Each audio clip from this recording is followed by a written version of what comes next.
Bonjour à toutes et à tous, ravi de vous accueillir pour la présentation de notre challenge Pokengo, donc qui nous concerne donc autour de l'encaissement sur mobile en magasin. Je suis ravi d'avoir parmi nous Romain, donc qui est de chez CB, tout comme Johan, et également ravi de compter Cédric d'ID Kids parmi nous, qui sera également soutenu par Christophe, qui est également là. Donc ce que je vous propose, c'est que on commence, on attend 1 ou 2 minutes avant de commencer pour que les derniers puissent se connecter et puissent participer avec nous. Donc nous sommes là donc pour faire la présentation en essayant de la faire la plus fluide et la plus interactive possible.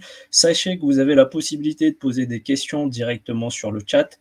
On vous y répondra soit très rapidement ou soit également on pourra les garder sur un temps de questions-réponses qui est prévu.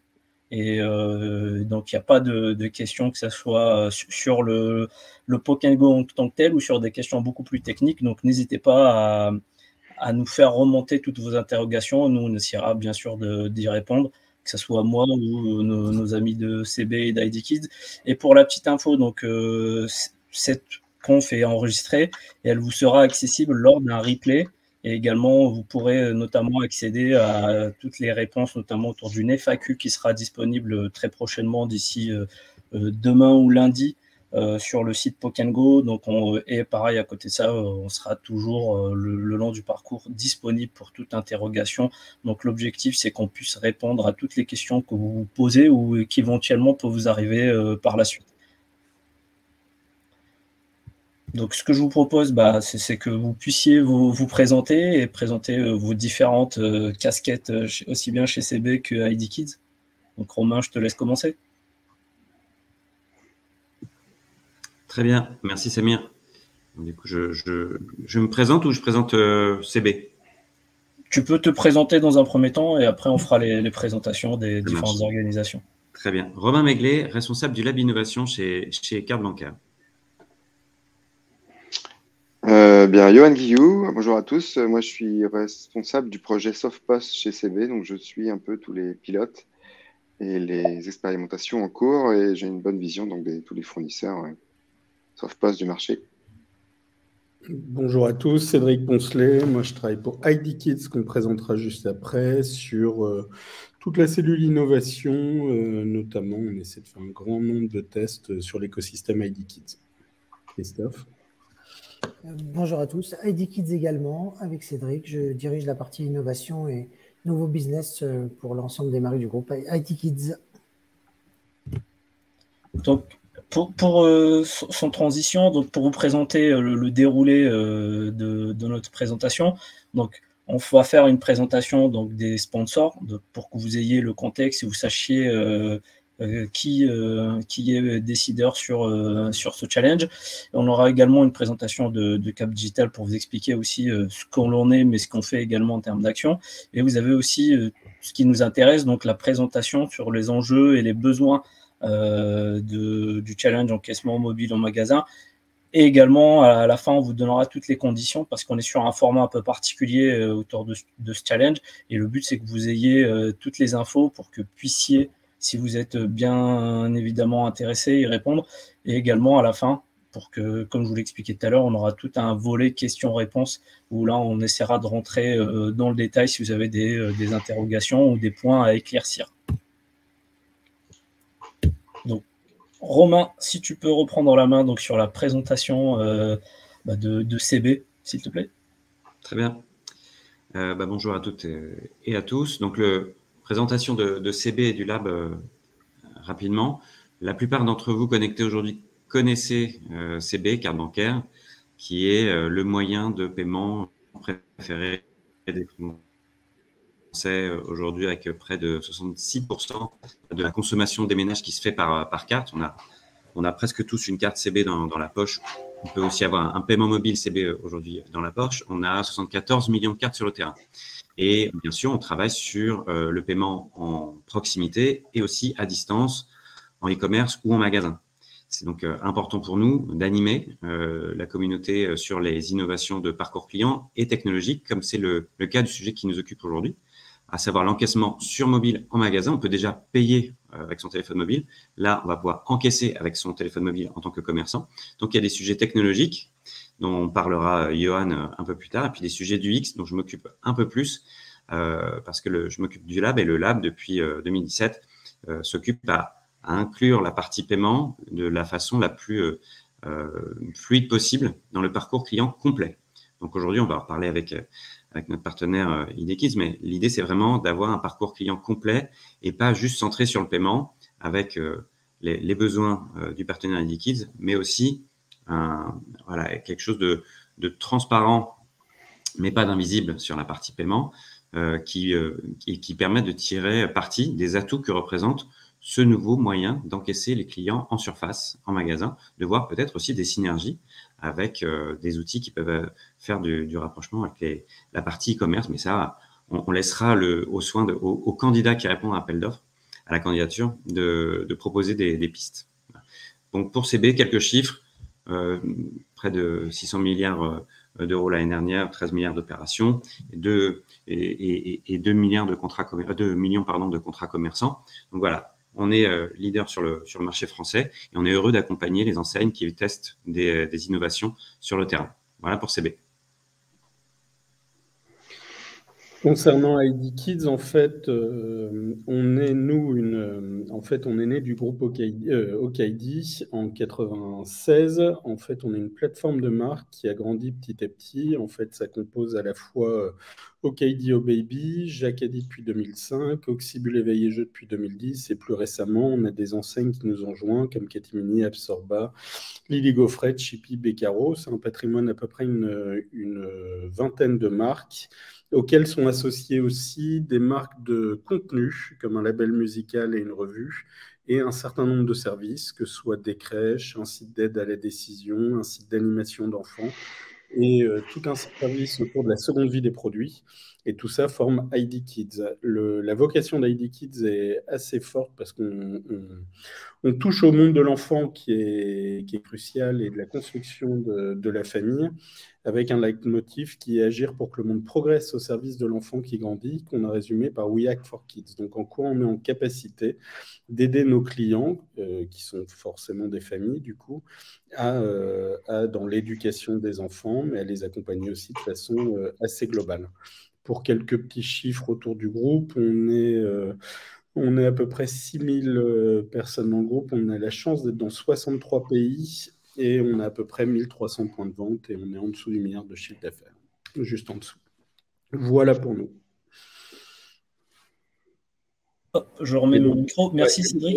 Et pour revenir du coup sur la slide, au-delà de la présentation du challenge, on va en revenir derrière pour le besoin, mais nous, c'est des sujets sur lesquels on veut vraiment se positionner, parce qu'on sait que le client est de plus en plus volatile, qu'il a besoin de plus en plus qu'on a besoin de capter de plus en plus le client et de le garder dans nos magasins. Et c'est pour ça qu'avec Christophe, on met un certain nombre de choses en place pour essayer de tester. Et c'est pour ça qu'on a répondu favorablement à la fois à l'appel de CB et Cap Digital sur ce Pokémon Go.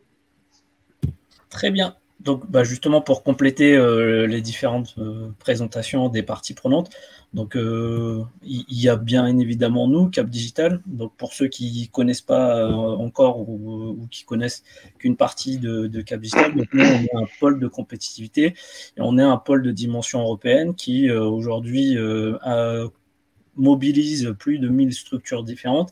Et l'objectif donc de Cap, c'est de permettre à différents secteurs d'activité de se transformer et d'innover et d'être encore plus compétitif sur les prochains mois, prochaines années, en intégrant, en faisant travailler un peu le meilleur des mondes, donc aussi bien des acteurs académiques, de la recherche, que des acteurs comme vous qui êtes là en face pour pouvoir répondre, des TPE, des PME, qui sont des offreurs de solutions, qui sont des providers d'innovation et qui vont permettre à des structures comme IDKids ou comme CB de se renouveler quelque part et de continuer d'accentuer leur mutation à travers le numérique et en ayant toujours des impacts positifs. Ça, c'est quelque chose qui nous anime et qui est très important pour nous.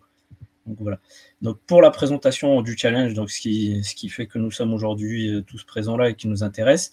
Et en fait, l'idée, c'est de vous montrer aussi qu'à travers ce challenge, il y a un format d'organisation qui est assez particulier. Donc, ce challenge se fait à travers Pokengo. Donc, Pokengo, c'est un système qui permet de faire matcher un besoin chez des enseignes ou chez des institutions ou chez des grands opérateurs comme CB de sourcing, de nouvelles façons de nouveaux produits, de nouvelles solutions, et derrière de faire matcher ceci sur un modèle qui porte ses fruits maintenant depuis plus de 7 ans. Et on a tout un parcours qui nous permet donc de sourcer des entreprises, des solutions, et de faire en sorte, à travers cet accompagnement et ces 6 à 12 mois d'expérimentation, de faire une preuve de concept, un premier niveau de produit, et si ça fonctionne, derrière, on est en capacité de le mettre à exécution à plus grande échelle, avec un vrai niveau d'excellence opérationnelle, et tout ça avec l'avantage qui est, pour vous répondants, qui est une subvention qui peut aller jusqu'à hauteur de 70 000 €, qui vous permet donc de supporter la charge et les ressources que ça demande sur ce temps d'expérimentation. Et après, derrière, une fois que ça fait du déploiement, vous avez accès à un partenariat de type commercial classique et qui vous permet déjà de aussi bien peut-être de déployer au sein de l'enseigne qui est concernée ici, mais demain, vous pouvez également vous servir de ce produit ou de cette solution que vous allez développer pour le commercialiser par ailleurs à d'autres organisations et d'autres structures. Et donc, à l'issue du parcours, donc, il peut y avoir un ou plusieurs lauréats, le parcours qu'on vous détaillera notamment à la fin sur la timeline, mais sachez que voilà, c'est que l'objectif, c'est que ça soit une sorte d'usine à POC qui puisse être derrière in fine réplicable et transformé en produit.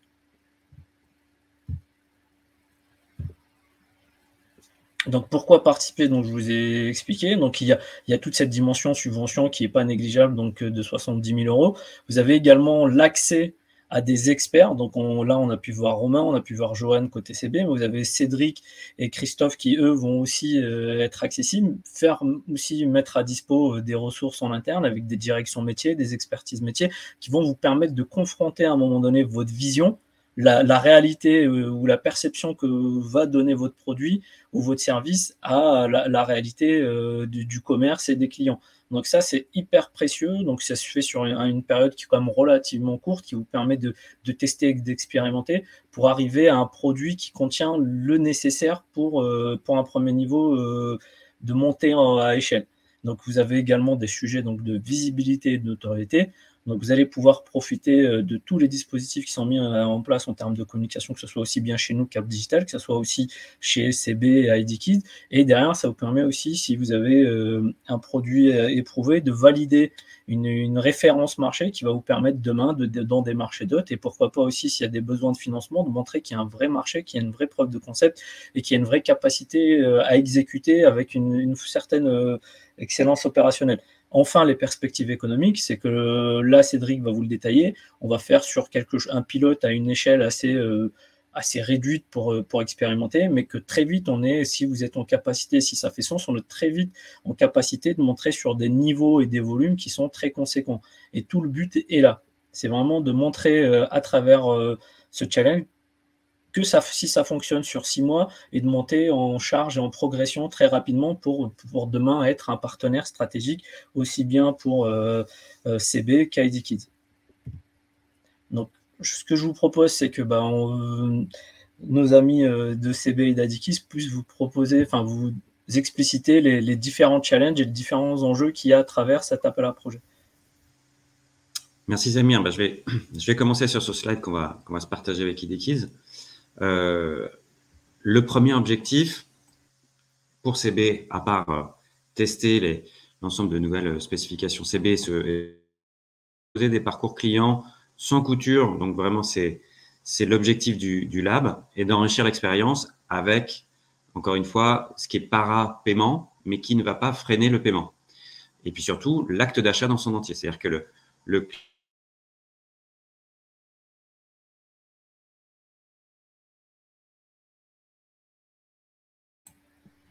Il n'y a que moi qui ai perdu Romain? Non, on l'entend plus, Romain. Ouais, non plus. Bon, du coup, je vais reprendre pendant que... Oui. Ou Johan, tu veux continuer ou je prends? Vas-y. Ok, non, nous, Côté côté ID Kids, en fait, ce que je disais tout à l'heure, on est dans des problématiques actuelles où on a des clients, il y a des baisses de trafic dans tout le retail qui sont assez importantes. Et on a besoin d'accompagner dans toutes nos enseignes, de bout en bout, le client. Le fait de venir en magasin aujourd'hui, vous attendez un minimum de conseils, d'accompagnement, et c'est toujours un peu délicat quand on commence une vente avec le client, et puis après on dirige vers la caisse. Donc l'idée, c'est vraiment de se dire comment on peut être en capacité demain d'accompagner le client de bout en bout, du conseil jusqu'à l'encaissement. Et puis derrière, comme je vous l'ai dit, le groupe, on a un certain nombre de services supplémentaires, que ce soit au niveau du contenu ou de services purs. Donc comme ça, on peut faire de bout en bout et lui proposer un maximum de choses. Donc ça, c'est très important. Et aujourd'hui, on est équipé dans nos magasins de terminaux Android qui sont aujourd'hui uniquement destinés soit à faire de l'inventaire, soit avoir des liens avec la centrale, mais aussi côté client à faire pour gérer le click and collect, mais aussi faire tout ce qui est order in store ou ship from store. Mais par contre, ce n'est pas des terminaux qui permettent en tant que tels de faire du paiement. Donc, ce qu'on s'est dit, c'est de voir comment demain, ce type de périphérique qui fonctionne sur Android serait capable de faire la facturation du client jusqu'au bout. Romain, je te laisse finir ton intervention. Ouais, je suis désolé, j'ai été coupé. J'espère que ça ne se reproduira pas, je ne sais pas pourquoi. J'espère que vous m'entendez toujours bien. Oui. L'intérêt aussi pour CB de passer par cet appel à candidature aujourd'hui avec Cap Digital, c'est de profiter de l'animation de Cap Digital, c'est-à-dire avoir Samir présentera la roadmap, mais avoir un time frame assez regroupé quand même pour préparer les échanges avec les candidats et aller assez vite sur un test terrain. Donc, on en reparlera tout à l'heure, mais on a aussi mentionné la subvention qui est disponible pour le développeur candidat. Donc ça permet aussi d'initier la phase d'exploration, même côté enseigne. Voilà. Même si côté enseigne, côté ID Kids, il va y avoir de l'engagement en hommes, en moyens, ça permet aussi quand même d'accélérer un petit peu. Voilà, c'est un sujet qui est vraiment important pour CB en ce moment et qui, on le pense, peut permettre de réduire. On a identifié comme objectif, voir si ça permet réellement, pragmatiquement sur le terrain, de réduire le temps d'attente en caisse. Je pense qu'avec le lab et CB, on va surtout aussi travailler à inclure avec vous, candidats, aujourd'hui, vraiment le paiement de la façon la plus seamless possible, parce que je sais que c'est aussi votre obsession à ceux qui êtes connectés aujourd'hui. Voilà.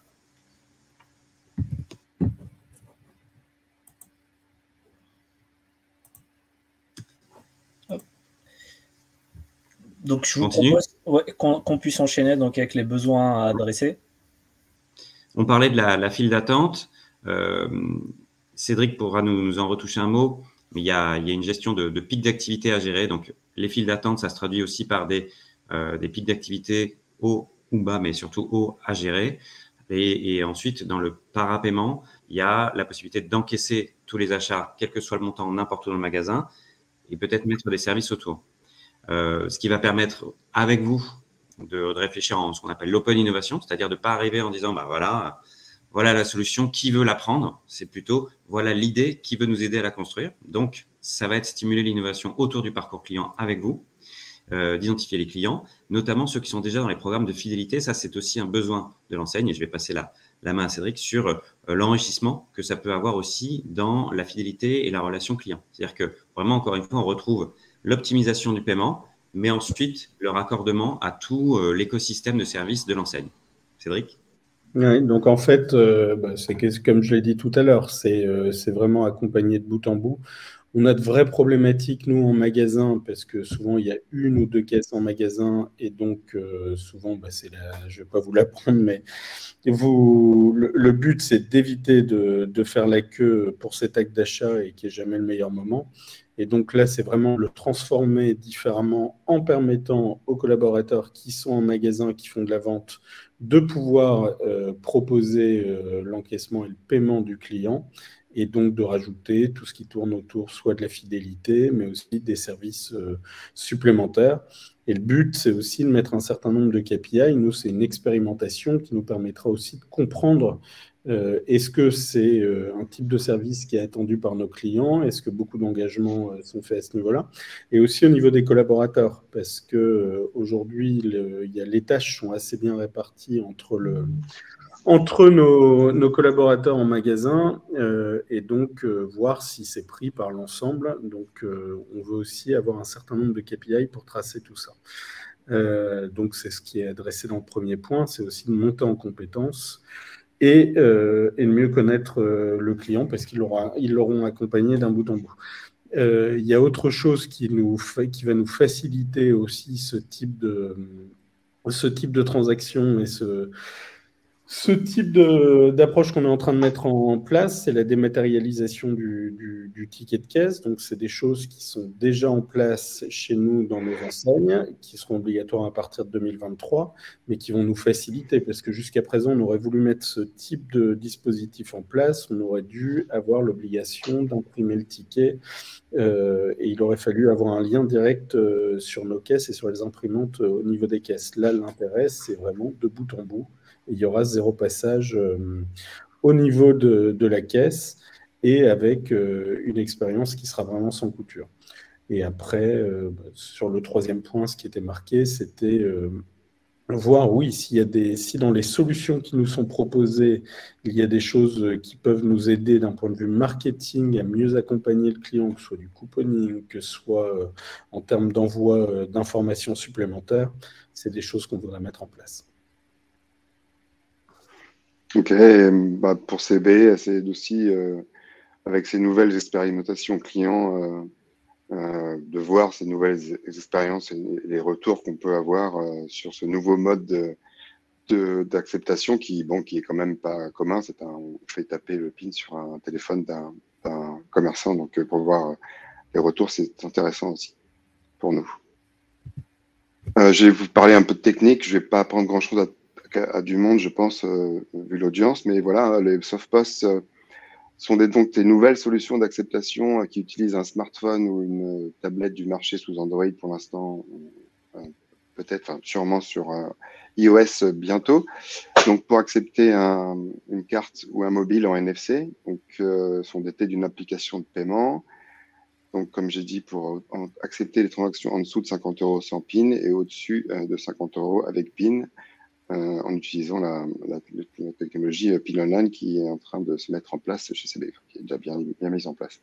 Donc nous, chez CB, on a fait, il y a deux parties, la partie fonctionnelle et la partie sécuritaire. Pour la partie sécuritaire, on a écrit un référentiel sécuritaire en attendant le prochain référentiel PCI MPOC qui devrait sortir à la fin de l'année. Donc un référentiel qui reprend les deux précédents référentiels PCI, SPOC et CPOC, et qui cadre vraiment sécuritairement parce que on est sur un téléphone ouvert Android, donc il y a un maximum de sécurité qui sont mis de ce côté-là. Et du côté fonctionnel, il y a un référentiel Frenchies qui va sortir aujourd'hui normalement, avec des petites spécificités pour les SoftPOS, principalement l'identification du SoftPOS. Donc voilà, pour ce qui était de la technique. Merci pour toutes ces précisions, Johan. Donc voilà. Donc comment très concrètement ça fonctionne pour proposer une solution pour le POC? Donc vous avez ce qu'on appelle un périmètre fonctionnel, c'est à court terme, donc au niveau du challenge, on a eu des besoins qui sont exprimés et on fait exprès de mettre un temps d'expérimentation qui est assez court pour pouvoir mettre de la vélocité et de l'exécution pour que derrière ça puisse aboutir. Donc ça, c'est vraiment on a à peu près 6 mois, donc ce qui va nous emmener jusqu'au début, à la fin du S1 2023. Et l'objectif, c'est qu'à partir de cette expérimentation, si on valide, derrière on peut aller à beaucoup plus long terme et commencer à envisager un déploiement à plus grande échelle qui va venir couvrir l'ensemble des besoins exprimés par IDKids et par CB. On est bien conscient que sur 6 mois, c'est assez court. On va aller sur plutôt des features qui vont paraître essentielles. Et le but, c'est que si on valide les différentes étapes, derrière, on peut aller commencer sur quelque chose de beaucoup plus conséquent et de beaucoup plus étoffé.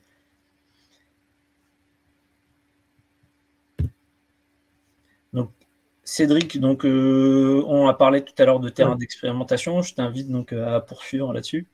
Non, pour l'instant, alors c'est les magasins qu'on a identifiés. Après, en fonction de la solution, des requériments techniques, etc., il y aura peut-être une évolution. Mais le but, c'est de ne pas te faire sur une très grande partie du parc. Comme l'a présenté Samir, c'est vraiment, on est sur de l'expérimentation. Donc pour l'instant, on a choisi 2 points de vente parisiens qui sont proches l'un de l'autre, qui sont dans la zone des 4 temps à la Défense, un magasin Oxybul où moi il y a un gros intérêt pour nous parce que les équipes sont très demandeurs en termes de justement d'accompagner le client de bout en bout et de pouvoir décharger toute la partie caisse. Et l'autre magasin qui est à côté, qui est un magasin Okaydi, qui a les mêmes types de problématiques. Après, ce qui était intéressant à voir, c'était sur 2 familles de produits différentes, d'un côté des jouets, de l'autre côté plutôt du textile. Donc, c'est les magasins qui ont été identifiés pour l'instant pour structurer la demande autour de notre POC. Donc, ce qu'on peut également préciser, c'est que forcément, le ou les LRA seront aussi amenés à aller dans ces endroits-là, à échanger avec les équipes terrain. Et ce que disait tout à l'heure Cédric, c'est qu'il y a un vrai enjeu derrière d'accompagnement et de montée, de sensibilisation, de monter un peu en compétence des différentes équipes qui vont intervenir en magasin. Donc, ce qui nous intéresse et ce qui vous intéresse, donc c'est les conditions de participation. Donc là, vous avez les différentes structures qui sont éligibles. Donc, comme le Pokengo, et je vous disais, fait partie d'un dispositif qui est dans le plan d'investissement France 2030. Donc, l'objectif, c'est d'accompagner des PME françaises et qui puissent prétendre donc à cette subvention. Et également, vous avez la possibilité donc soit de répondre tout seul si vous avez toute ou partie de l'offre nécessaire. Vous pouvez également vous constituer en consortium, donc voir avec un ou plusieurs partenaires qui répondent donc à ces critères, pouvoir déposer pour avoir l'offre la plus complète possible. Donc ça, c'est à vous de faire le choix, sachant que nous, derrière, on a un document donc, sur le site Pokengo qui vous permet de vous porter candidat pour monter des consortiums et vous aurez la capacité à être mis en contact avec des acteurs qui peuvent être complémentaires sur cette chaîne de valeur. Donc l'objectif est là et que ça puisse permettre, donc vous allez avoir des gens qui vont être des pure players du paiement, ils peuvent aussi venir compléter leur solution avec des gens dont Cédric parlait, qui ont des offres plutôt autour du marketing, autour de la connaissance, de l'expérience client, pour avoir in fine l'offre de service la plus complète et la plus pertinente possible. Donc voilà, donc les critères de sélection qui sont à notre stade très importants, c'est la pertinence du projet proposé par rapport aux enjeux qui ont été exposés par nos partenaires, la capacité, enfin les solutions à apporter, est-ce qu'elles répondent bien aux besoins. Vous allez avoir aussi tout un sujet, je vous parlais tout à l'heure d'excellence opérationnelle, c'est la capacité à conduire l'expérimentation. L'objectif n'est pas de valider que vous êtes lauréat et qu'on se redonne rendez-vous 6 mois pour savoir ce que vous avez travaillé en chambre de votre côté. Bon, l'objectif, c'est vraiment de co-construire la solution ensemble et de voir comment derrière la qualité de l'interaction, la qualité du support des équipes et comment on amène cette ingénierie de projet, cet accompagnement qui soit le plus opportun possible. Et enfin, donc ce qui va nous intéresser aussi, c'est la solidité de l'équipe, parce que ça demande des ressources, ça demande d'être staffé, et qu'on a un stade où on attend un certain degré de maturité chez vous. L'autre sujet qui va permettre aussi d'être dans les critères, c'est le réalisme budgétaire, d'avoir un plan opérationnel clairement défini qui puisse être applicable et qui puisse permettre d'avancer rapidement. Et enfin, ce que je vous disais tout à l'heure, c'est l'expérience dans la collaboration. Et pour que derrière, on puisse être le plus réaliste et surtout qu'on puisse passer les différentes étapes et aller d'ici S2 2023 à quelque chose de beaucoup plus important. Donc, question que vous pouvez vous poser, que l'on se pose généralement, c'est en ce qui concerne la propriété intellectuelle, tous les travaux donc, que vous allez, et ce sur quoi on va aboutir, sera donc votre propriété. Après, il y a des enjeux qui vont avoir lieu autour de la data, autour de la mise à disposition d'outils, de choses comme ça. Ça se fait, ça se cadre bien en amont donc avec les partenaires. Mais à la fin, le soft ou les solutions logicielles ou les suites de produits que vous aurez développés, elles vous appartiendront. Donc, comme on disait, donc, il y a une rythmique qui est, en termes de projet, qui est plutôt soutenue. Donc, le challenge a été lancé par une publication sur le site Pokengo le 29 août. La clôture donc, se fait le 8 novembre, donc il y a à peu près 5 à 6 semaines. À partir du moment où le dossier est déposé, il y a un premier filtre qui se fait avec un cut qui va vous permettre à quelques entreprises, quelques consortiums shortlistés de passer devant un comité de présélection. Et enfin, le 13, il y a un jury qui se fait donc devant les différents partenaires et experts, et on annoncera le lauréat qui pourra très rapidement, selon le calendrier, commencer l'expérimentation pour aller donc à l'issue des 6 mois, comme on avait dit. Donc, ce qui nous emmène sur un horizon plutôt juin, début d'été 2023. Et pour accéder donc au règlement et avoir accès à tous les éléments nécessaires en termes de documentation, en termes d'infos, vous avez bien évidemment le site pokengo.com sur lequel je vous invite à aller voir. On retrouvera également donc, le replay de la présentation d'aujourd'hui et vous aurez la FAQ qui sera enrichie et sur laquelle vous pourrez bien sûr capitaliser. Donc, comment participer? C'est ce que je vous disais. Donc, vous pouvez soit directement aller sur le site ou scanner le petit QR code. Vous avez un formulaire de candidature à remplir qui sera donc accessible. Et vous avez également, selon le modèle de candidature, la capacité, comme je vous l'expliquais, à rejoindre des consortiums qui sont et avec un document qui est directement accessible sur le site.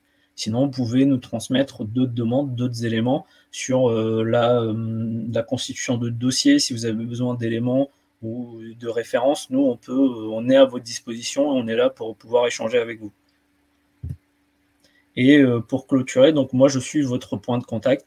Donc, si vous avez des questions, si vous avez des remarques, ou s'il y a des choses que vous souhaitez nous présenter et sur lesquelles vous avez besoin peut-être d'un retour rapide pour savoir si ça fait sens, je suis à votre disposition. Je pense que les interlocuteurs aussi prendront également le temps, si nécessaire, de vous faire quelques feedbacks et quelques précis retours.